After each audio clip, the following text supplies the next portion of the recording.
স্বশাসিত জেলা পরিষদ নির্বাচনের দিন যতই এগিয়ে আসছে ততই শক্তি বৃদ্ধি হচ্ছে বিজেপির। বৃহস্পতিবার তার জলজান্ত প্রমাণ দেখা গেল কুড়িকিল্লা বাগমা এডিসি কেন্দ্রে।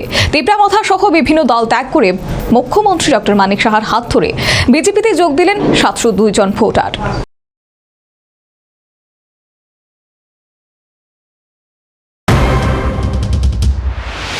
রাজ্য জুড়ে যে উন্নয়নের যজ্ঞ চলছে তার সুফল এবার পাহাড়েও পৌঁছে দিতে চাইছেন মুখ্যমন্ত্রী প্রফেসর ডক্টর মানিক সাহা। এডিসিতেও বিজেপির সরকার গড়তে চাইছেন, তাই ভোটের দিনক্ষণের ঘোষণার পর থেকেই নির্বাচনী প্রচারের কাজে পুরো পাহাড় চষে বেড়াচ্ছেন তিনি। পাহাড়বাসীর জীবনযাত্রার মান উন্নয়নের জন্য দিনরাত পরিশ্রম করছেন, আর তার ফলও পাচ্ছেন হাতে নাতে। তিপ্রামথার অপশাসনে বীতশ্রদ্ধ হয়ে পাহাড়ের মানুষ দলে দলে এসে যোগ দিচ্ছেন বিজেপিতে। বৃহস্পতিবার সেই একই ঘটনার পুনরাবৃত্তি দেখা গেল কুড়িকিল্লা বাগমা এডিসি কেন্দ্রে। এখানকার বিজেপি প্রার্থী অমর জামাতিয়ার সমর্থনে আয়োজিত জনসভার মঞ্চ থেকে মুখ্যমন্ত্রী ডক্টর মানিক সাহার হাত ধরে বিজেপিতে যোগ দিলেন 702 ভোটার। বৃহস্পতিবার পাহাড়ে অনুন্নয়নের জন্য জনসভার মঞ্চ থেকে তিপ্রামথার তীব্র সমালোচনা করেন মুখ্যমন্ত্রী। জনজাতি সমাজের মানুষকে বোকা বানিয়ে তিপ্রামথার নেতৃত্ব নিজেদের ব্যক্তি স্বার্থ চরিতার্থ করছে বলে অভিযোগ করেন। মণিপুরে অশান্তির সময় জাতি ধর্ম নির্বিশেষে রাজ্য সরকার কিভাবে সাধারণ মানুষের পাশে দাঁড়িয়েছিল তা মনে করিয়ে দেন, আর সেই বিষয়গুলি বিবেচনা করেই পাহাড় ভোটে মানুষ বিজেপির পক্ষেই রায় দেবে বলে দাবি করেন। মণিপুরে সাংঘাতিক অবস্থা, প্রায় 300 ছাত্রছাত্রীকে ইমিডিয়েটলি আমি কথা বলে ট্রেনের ব্যবস্থা করেছি। তাদেরকে সবাই এখানে আমরা জাতি জনজাতি এইসব দেখিনি, সবাইকে সেখানে আনার ব্যবস্থা করেছি। গার্জিয়ানরা মানে কান্নাকাটি করছিল, তাদেরকে আমরা, কারণ বিপদের সবাইকে দিস ইজ ভেরি ইম্পর্টেন্ট। আমরা এখানে কে ট্রাইবেল কে নন ট্রাইবেল এগুলো দেখিনি, আমরা সব জায়গার মধ্যে রাজনীতি করছি। মানুষ এখন বুঝে গেছে এবং তার প্রকৃত জবাব দেওয়ার জন্য তৈরি আছে। এখানে যে লোক সমাগম হয়েছে যেখানেই যায় প্রচুর পরিমাণে এখন ভারতীয় জনতা পার্টির পতাকা করে আজকে সবাই আসতে চায়, বুঝতে পেরেছে যে জনজাতিদের উন্নয়ন যদি করতে হয় তাহলে একমাত্র বিজেপি করতে পারে। বন্ধুগণ,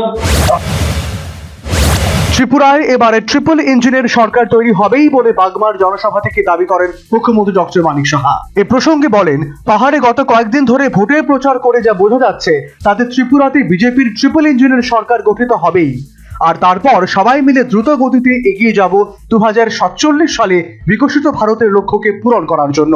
সাধারণ মানুষকে সঙ্গে নিয়ে আমাদের উন্নয়নের ট্রেন দ্রুত গতিতে সামনের দিকে এগিয়ে যাবে, আর বিরোধীরা প্ল্যাটফর্মে দাঁড়িয়ে তা দেখে হাত নাড়বে। সাধারণ মানুষ যারা এখনো বিরোধীদের ভুল বোঝানোর কারণে দ্বিধাগ্রস্ত রয়েছেন তাদের বলবো, ট্রেনের দরজা খোলা রয়েছে, দ্রুত উঠে পড়ুন, জীবন বদলে যাবে। সরকার হবে যে স্পিডে যাবে, আর আমাদের ডেস্টিনেশন কোথায়? 2047। মাননীয় প্রধানমন্ত্রী বলে দিয়েছেন আমাদের যেতে হবে বিকশিত ভারত, সেখানে আমাদের ট্রেন এত স্পিডে চলছে, আর বিরোধীরা এখনো দিল্লি দিচ্ছে না, সেন্ট্রাল দিচ্ছে না, ওই স্টেশনে টাকা করবে আর স্পিডে কিন্তু বেরিয়ে যাবে এই ট্রিপল ইঞ্জিনের সরকার, আর টাকা করবে। আমি যারা এখনো বিভ্রান্তের মধ্যে আছেন, যারা ছোট ছোট ছেলে মেয়েরা আছেন, আমি বলবো এই ডিভিশনের মাধ্যমে জাতপাতের কথা বলে সুশ্রী দিয়ে যারা এখনো বোকা বানাচ্ছেন তাদেরকে ছেড়ে আমাদের ট্রেনের দরজা খোলা আছে, তাড়াতাড়ি চলে আসুন। পাহাড়ে ক্ষমতা দখল করার জন্য বিজেপি যেভাবে পরিশ্রম করছে তার ফল ভালোই হবে বলে মনে করছেন রাজনৈতিক বিশেষজ্ঞরা, যার ইঙ্গিত নির্বাচনের আগে বিজেপিতে দলে দলে মানুষের যোগদানের ঘটনাতেই পাওয়া যাচ্ছে বলে তাঁদের দাবি। এখন দেখার রাজনৈতিক বিশেষজ্ঞদের এই অনুমান কতটা সত্যি হয়। 12 এপ্রিল অনুষ্ঠিত হতে চলা স্বশাসিত জেলা পরিষদের নির্বাচনে কার পক্ষে রায় দেয় জনতা জনার্দন, এখন সেটাই দেখার। Bureau report, news vanguard.